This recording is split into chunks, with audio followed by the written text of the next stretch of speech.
अस्सलाम वालेकुम viewers, welcome back to my YouTube channel. Viewers, PPSC, FPSC, CSS, NTS या फिर इसके अलावा कोई भी कॉम्पिटिटिव एग्जाम हो तो यूएनओ के रिलेटेड लाजमी जीके का पोर्शन जो है ना वो शामिल किया जाता है। कोई भी ऐसा पेपर नहीं जिसमें यूएनओ के बारे में क्वेश्चन नहीं किए जाते। तो हर कॉम्पिटिटिव एग्जाम को जो है ना वो क्लियर करने का सिर्फ एक ही मेथड है और वो है शॉर्टकट कीज। अगर आप ऐसे ही बगैर सोचे समझे यूएनओ या फिर किसी और टॉपिक को कवर करते हैं तो वो जो है ना वो मतलब कि आप इतने जो है ना मैच्योर नहीं लगते।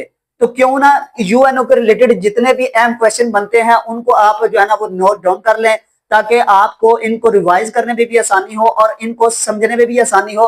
और सबसे नई बात यह है कि जो नए कैंडिडेट्स होते हैं उनको इसके बारे में कंप्लीट जो है ना वो इंफॉर्मेशन मिल जाए, ताकि जब भी यूएनओ के रिलेटेड किसी भी किस्म का क्वेश्चन आपसे पूछा जाए तो वो आपको जो है ना वो लाजमी आना चाहिए। तो चलो वीवर स्टार्ट करते हैं बगैर किसी टाइम को वेस्ट किए हुए अपने टॉपिक को। तो वीवर यूएनओ को समझने के लिए सबसे पहले जो इंपॉर्टेंट बात है वो वीवर से इसके बैकग्राउंड को जानना है। आखिर ये यूएनओ है क्या, इसको क्यों बनाया गया। तो आज की इस वीडियो में इंशाल्लाह ताला कोई भी ऐसा क्वेश्चन नहीं होगा जो कॉम्पिटिटिव एग्जाम में आए और इस जगह पर हल ना किया जाए। सबसे पहले वीवर इसके जो है ना वो बैकग्राउंड को जानते हैं।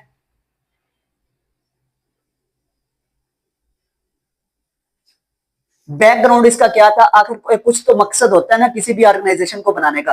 तो वीवर जब जंगे दोम जो है ना वो खत्म होने जा रही थी तो उसके बाद सिचुएशन जो है वो बहुत ज्यादा खराब हो चुकी थी। तकरीबन जितने भी ममालिक थे उनकी इकोनॉमिक भी गिर चुकी थी और सोशल तौर पर भी और मुआशी तौर पर भी जो है ना वो बहुत ज्यादा जो है ना उनको डैमेज हो गया था, बहुत ज्यादा नुकसान हो गया था।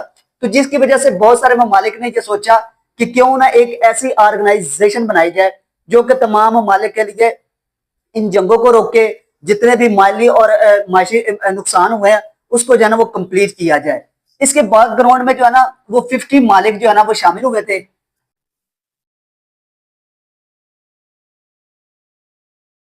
यानी कि 50 मुल्क जो है ना वो पहले उन्होंने एक जो है ना वो डिसीजन लिया था कि एक हमें एक ऐसी ऑर्गेनाइजेशन की जरूरत है जो इन तमाम मुश्किलात में से ना हमें निकाल सके।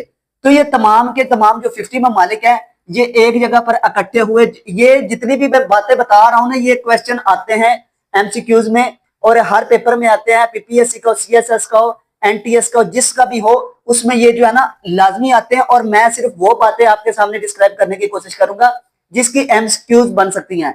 सबसे पहले ये क्वेश्चन आ सकता है कि कितने ममालिक इकट्ठे हुए। तो आपने ये बात याद रखनी है कि 50 कंट्रीज जो है ना उनका ये इत्तेहाद हुआ था, वो मुत्फिक हुए थे एक ऑर्गेनाइजेशन को बनाने में। तो बाद में हम डिस्कस करेंगे कि और इसमें कितने मुल्क शामिल होते गए और अब इसके कितने हैं। अच्छा, ये मुल्क कहां पर इकट्ठे हुए ये आपने याद रखना है, सान फ्रांसिस्को।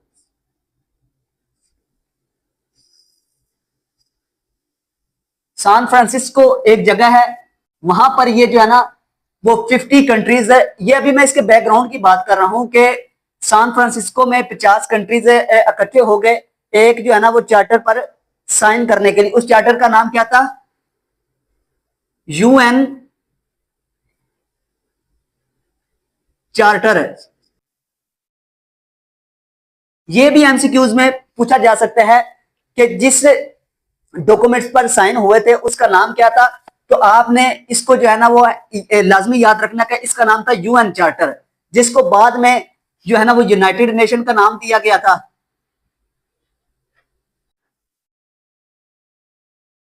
यूनाइटेड, ये बाद में इसको यूनाइटेड नेशन का नाम दिया गया था। अच्छा, ये जो साइन हुए थे ये डेट तकरीबन लाजमी पूछी जाती थी कि पीपीएससी जो है ना वो कम्पिटेटिव एग्जाम होता है या इसके अलावा दीगर कम्पिटेटिव एग्जाम होते हैं, वो अब दौर गुजर चुका है कि सिंपल क्वेश्चन पूछे जाएं, बल्कि वो ऐसे क्वेश्चन पूछते हैं ताकि आपका माइंड जो है ना वो उनको अच्छी तरह से वो जान सके कि इनको इस यूएनओ के बारे में कितनी ज्यादा इंफॉर्मेशन है।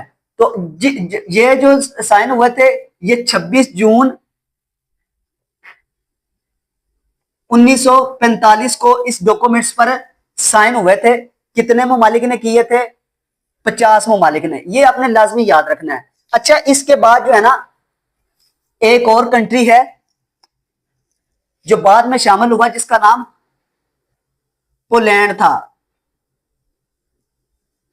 ये भी मुतफिक था, लेकिन इसने जो है ना वो सिग्नेचर नहीं किए थे, क्योंकि इसका जो रिप्रेजेंटेटिव है वो वहां पर नहीं पहुंच चुका था, क्योंकि हो सकता है कि उनके मुल्क की जो है ना वो सियासी हालात कुछ इस तरह से हो। लेकिन वो बाद में आया था और बाद में जो है ना वो सिग्नेचर हुए थे। ये भी एमसीक्यूज में पूछा जाता है कि वो कौन सा ऐसा कंट्री था जो मतलब के जिस जब मतलब के तमाम कंट्री जो है ना वो मुतफिक हो गए थे, लेकिन एक कंट्री ऐसा था जिसका रिप्रेजेंटेटिव जो है ना वो नहीं पहुंच चुका था। लेकिन आपने याद रखना है कि वो पोलैंड था।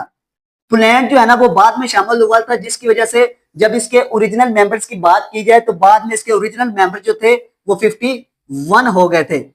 यानी कि अगर एमसीक्यूज में पूछा जाए कि यूएनओ के ओरिजिनल मेंबर्स कितने थे या फिर कौन सा ऐसा कंट्री जो बाद में शामिल हुआ था, वो पोलैंड था। और बाद में इसके जो मेंबर्स बन गए थे वो 51 थे। अब 93 है, वो मैं आपको इंशाल्लाह ताला सारी डिटेल बताऊंगा। लेकिन जो ओरिजिनल मेंबर थे वो 51 थे। ये इसका बैकग्राउंड हो गया है, यानी कि ये क्यों हुई, इसको बनाने की जरूरत क्या थी। अब व्यूअर्स बढ़ते हैं इससे आगे।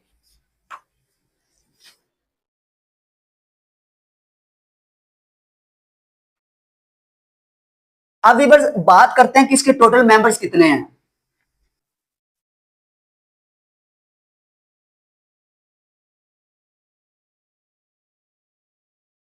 बहुत बस दफा इस तरह से होता है कि इसके टोटल मेंबर्स के बारे में भी क्वेश्चन आ जाता है या फिर इसके ओरिजिनल मेंबर्स के बारे में भी क्वेश्चन आ जाता है। तो आपने ये जितनी भी बातें हैं ये आपने राइट लाजमी करनी है, लिखते जाना उसको साथ साथ, ताकि जितने भी, क्योंकि मैंने पहले आपको बताया है कि मैं सिर्फ वो बातें बताऊंगा जो कि एमसीक्यूज में आती हैं, कोई इधर उधर की लंबी चौड़ी इसकी हिस्ट्री बयान नहीं करूंगा। जो पिछले पेपर हो चुके हैं, जो भी एमसीक्यूज में क्वेश्चन आए हैं यूएनओ के रिलेटेड, मैं सिर्फ वो बातें आपको बताने जा रहा हूं।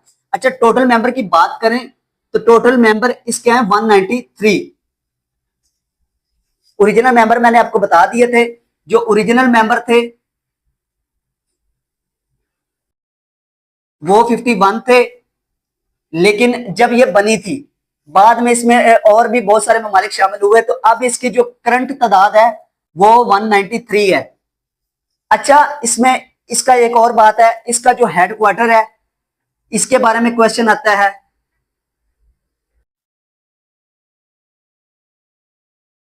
कि यूएनओ का हेडक्वार्टर किस जगह पर है। तो आपने लाजमी याद रखना है कि इसका जो हेडक्वार्टर है वो न्यूयॉर्क में है। न्यूयॉर्क का तो आपको पता होगा कि अमेरिका का एक सिटी है, वहां पर इसका यूएनओ का जो है ना वो हेडक्वार्टर न्यूयॉर्क में है। एक और क्वेश्चन बड़ा इंपॉर्टेंट है, पूछा जाता है कि आखिरी मुल्क कौन सा है जो इसमें शामिल हुआ।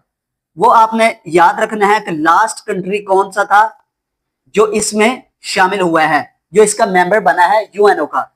तो वो है साउथ सूडान। ये भी एमसीक्यूज में आया है।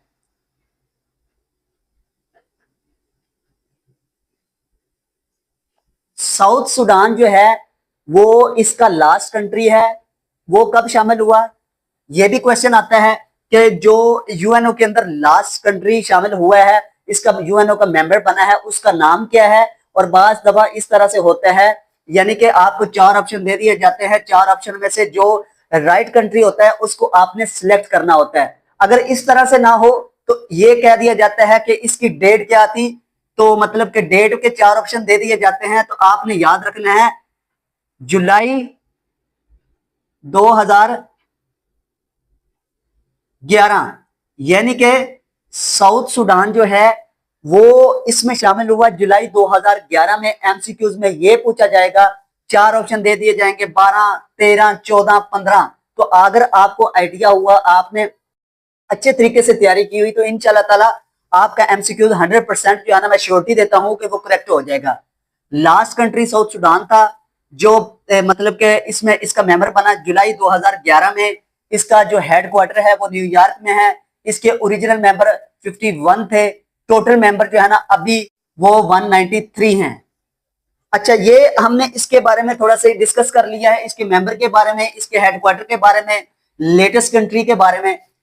देखिए व्यूअर्स, जब भी कोई ऑर्गेनाइजेशन बनती है तो उसके जो है ना वो मेन ऑब्जेक्टिव होते हैं, कुछ मकासद होते हैं।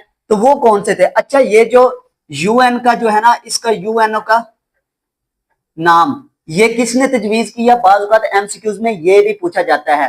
कि यूएनओ का नाम किसने रखा था, इसको किसने कहा था कि इसका नाम जो है ना वो यूएनओ होना चाहिए, तो आपने लाजमी याद रखना है कि अमेरिकन प्रेसिडेंट थे।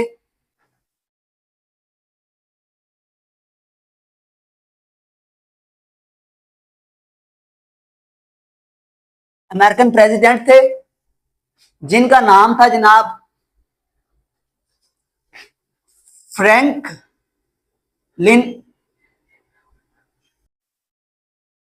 D Roosevelt, ROOSEVELT।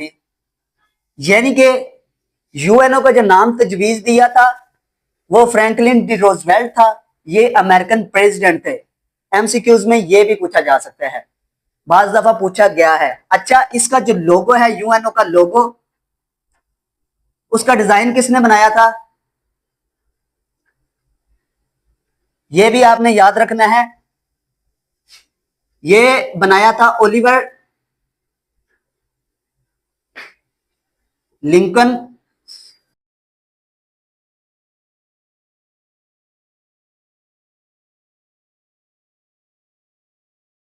अच्छा जी, ये जो यूएनओ का लोगो है ये बनाया था ओलिवर लिंकन लिंडक्विस्ट। ये आपने लाजमी याद रखना है।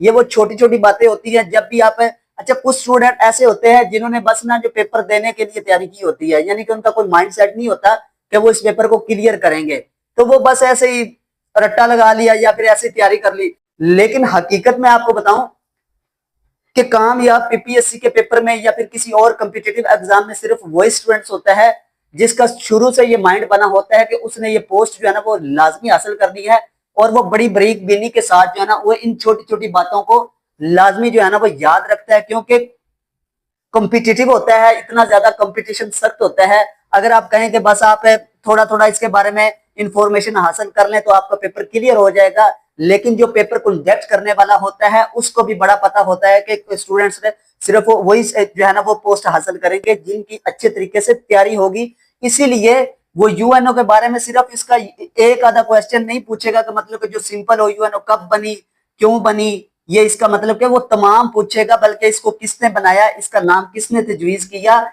इसका जो लोगो है वो किसने डिजाइन किया। अब हम बात करते हैं वीवर्स, ये यूएनओ बनी कब थी, इसको ऑफिशियल जो है ना तौर पर कब एक्सेप्ट किया गया था। वैसे 26 जून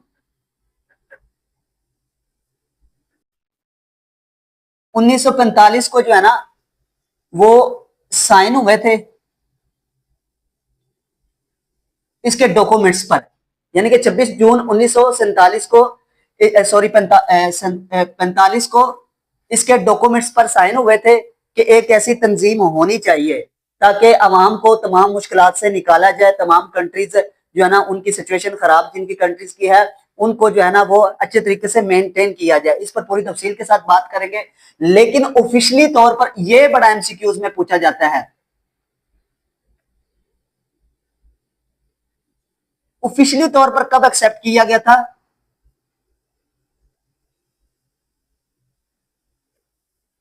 ये तकरीबन तकरीबन 90% जो है ना एमसीक्यूज कॉम्पिटिटिव एग्जाम में पूछा जाता है, तो वो आपने याद रखना है 24 अक्टूबर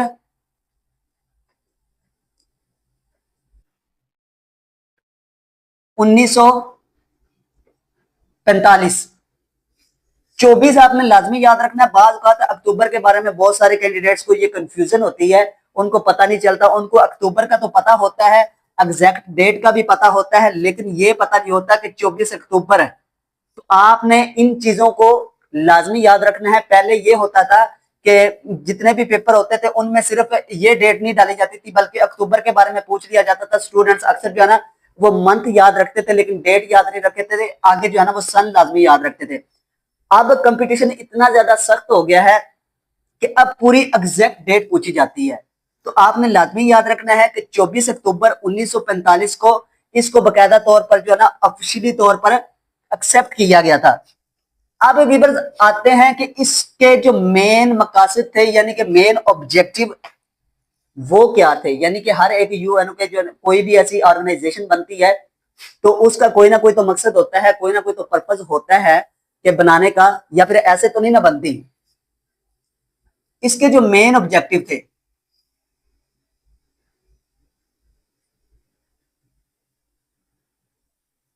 ये तीन आपने लाजमी याद रखने हैं ताकि किसी किस्म का इंटरव्यू हो तो तब भी आपको ये लाजमी पता होना चाहिए। ये जो इंटरनेशनल पीस जो है ना उसको बरकरार रखने के लिए बनाई गई थी, to maintain international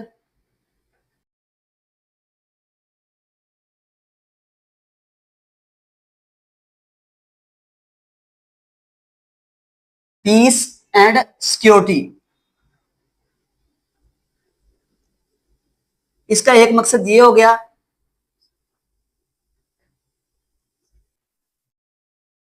to maintain international peace and security, यानी कि जितने भी इंटरनेशनल कंट्रीज हैं उनके अंदर जो है ना वो अमन अमान को बरकरार रखा जाए, उनको सिक्योरिटी प्रोवाइड की जाए। यानी कि अगर किसी मुल्क में अभी भी जंग के हालात हैं या फिर अफरा तफरी का माहौल बना हुआ है, उनकी सिचुएशन जो है वो काफी खराब हो चुकी है, तो उसको जो है ना वो कवर करने के लिए, वहां पर पुरसकून माहौल बनाने के लिए और वहां पर सिक्योरिटी प्रोवाइड करने का इसका जो सबसे और मेन मकसद ये था। दूसरा इसका मकसद कौन था? To promote social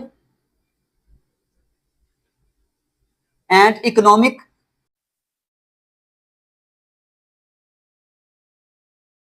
development.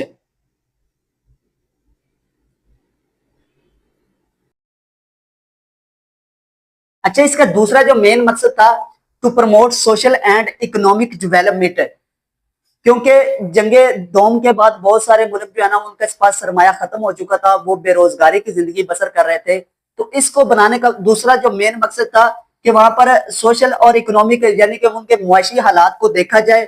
अगर कोई मुल्क बहुत ज्यादा गरीब है, बहुत ज्यादा जो है ना वो उनके पास सरमाया खत्म हो चुका है, तो दूसरे ममालिक है जो है ना वो मिल के उसकी मदद करें ताकि वो सोशली तौर पर और इकोनॉमिकली जो है ना वो स्ट्रोंग हो सके। इसका दूसरा मकसद ये था। अच्छा, इसका जो थर्ड मकसद था टू प्रमोट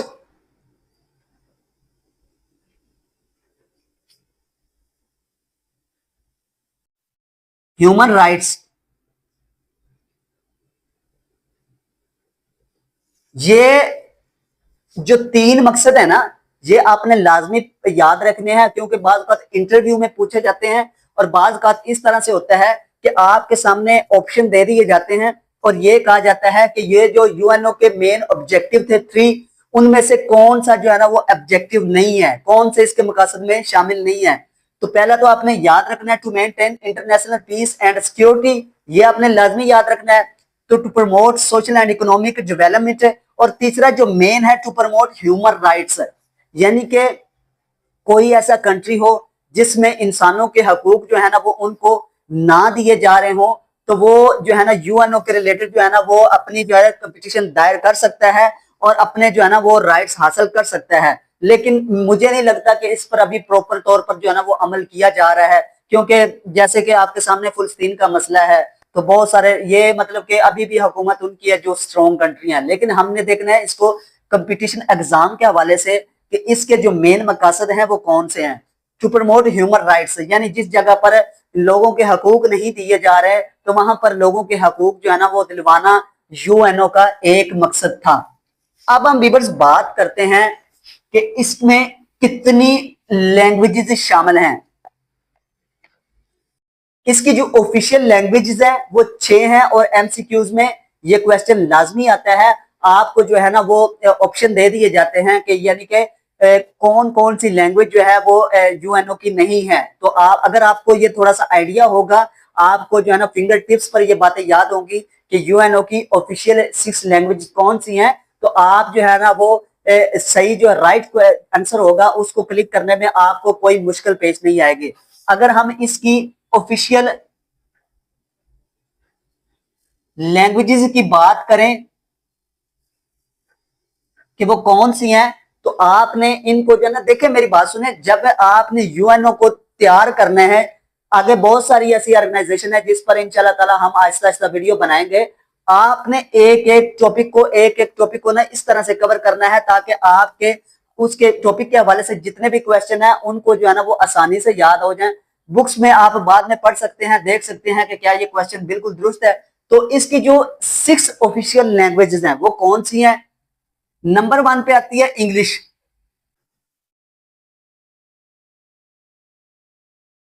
इंग्लिश इसकी ऑफिशियल लैंग्वेज है। नंबर 2 पे आती है फ्रेंच, ये भी इसकी ऑफिशियल लैंग्वेज है। नंबर 3 पे आती है रशियन, ये भी है इसकी ऑफिशियल लैंग्वेज। नंबर 4 पे आती है चाइनीज। नंबर 5 पे है अरेबिक। ये व्यूअर्स मैंने इसकी 5 लिख दी हैं। जिन कैंडिडेट्स को इसकी छठी ऑफिशियल लैंग्वेज के बारे में कुछ इंफॉर्मेशन है तो वो कमेंट सेक्शन में बताइए। मैं बात आप पे छोड़ता हूं कि आपने मुझे इसकी जो 6 लैंग्वेज का नाम है वो आपने मुझे कमेंट सेक्शन में लाजमी बताना है। अब व्यूअर्स बात करते हैं इसके 6 जो ऑर्गन्स हैं, यानी कि ये जो यूएनओ, ये भी क्वेश्चन आता है, ये भी क्वेश्चन आता है कि यूएनओ के कितने ऑर्गन्स हैं, इसके प्रिंसिपल जो ऑर्गन्स हैं वो कितने हैं।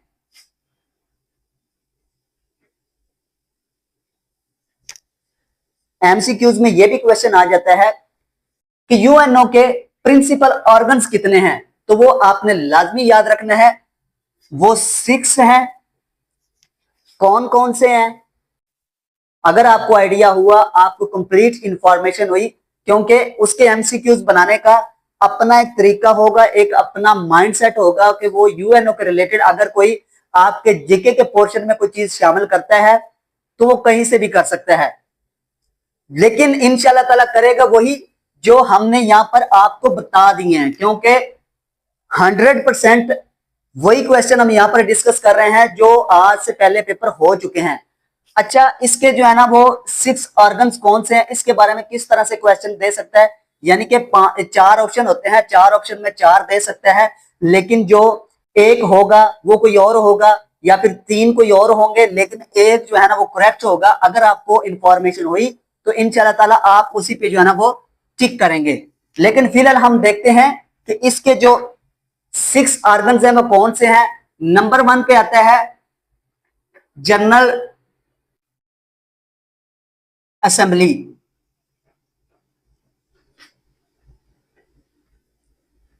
General assembly. नंबर 2 पे आता है security council.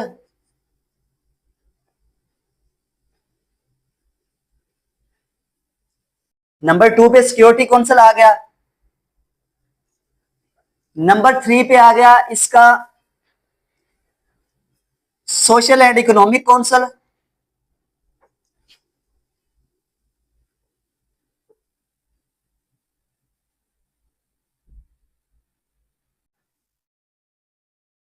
Social and economic council. चौथा जो इसका है वो आ गया ट्रस्टशिप काउंसिल। ये आपने लाजमी याद रखने हैं।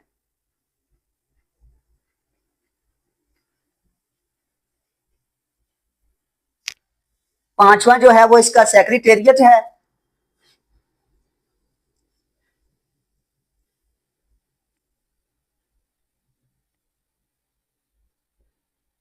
और छठा जो वीवर्स है, जिस तरह से आपने इसकी ऑफिशियल लैंग्वेज को कमेंट में बताना है कि उसकी जो छठी ऑफिशियल लैंग्वेज है वो कौन सी है, इसी तरह आपने इसका जो 6 प्रिंसिपल ऑर्गन्स है वो मुझे आपने कमेंट में बताना है कि वो कौन सा है। अच्छा जी, पहला इसका जनरल असेंबली है, दूसरा इसका सिक्योरिटी काउंसिल है, तीसरा इसका सोशल एंड इकोनॉमिक काउंसिल है, चौथा जो है वो ट्रस्टशिप काउंसिल है, पांचवा जो है सेक्रेटेरिएट है, और छठा आपने मुझे कमेंट सेक्शन में बताना है।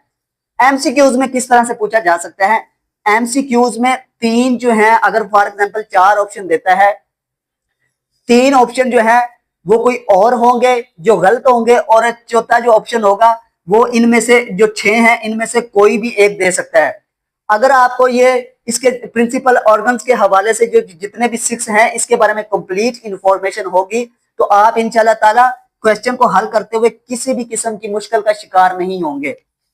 ये व्यूअर्स इसके प्रिंसिपल, अच्छा इसके प्रिंसिपल के बारे में भी कंप्लीट जो है ना वो इंफॉर्मेटिव वीडियो बनती है। वो भी इसका हेडक्वार्टर क्या है, सिक्योरिटी काउंसिल का हेडक्वार्टर क्या है, इसमें कितने मेंबर्स हैं, जनरल असेंबली में कितने मेंबर्स हैं, इस पर पूरी तफसील के साथ वीडियो बनाई जाएगी। क्योंकि ये एक वीडियो में तमाम के तमाम टॉपिक्स जो है ना इनको कवर करना बहुत मुश्किल है और आप भी बोर हो जाएंगे।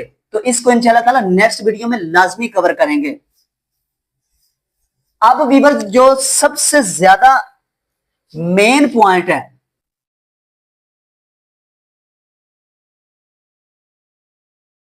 जो सबसे ज्यादा मेन पॉइंट्स हैं और जिनमें सबसे ज्यादा जो है ना वो एमसीक्यूज बनती हैं, वो तकरीबन 4 से 5 बातें हैं, वो आपने लाजमी याद रखनी है। वो तो नंबर 1 हो गया इसका जो है ना वो फर्स्ट जनरल सेक्रेटरी कौन था, ये क्वेश्चन लाजमी आता है।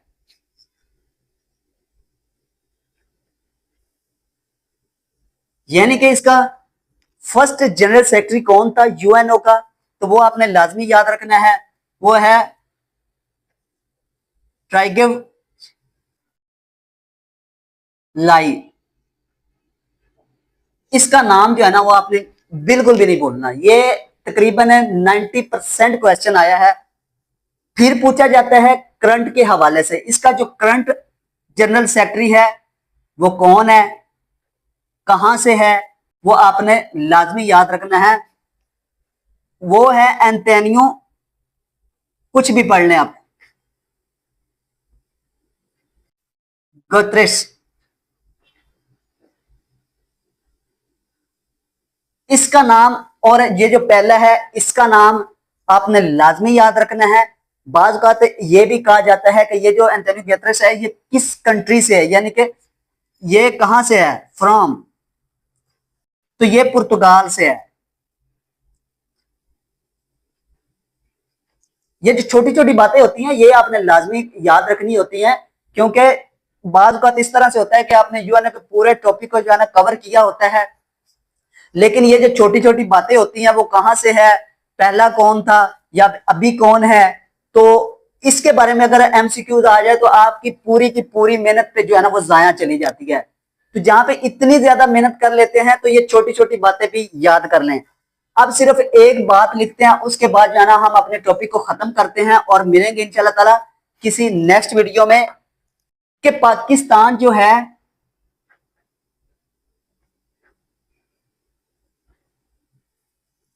वो इसका मेंबर कब बना, यानी कि यूएनओ का मेंबर कब बना, इसके बारे में भी व्यूअर्स क्वेश्चन आता है। 30 सितंबर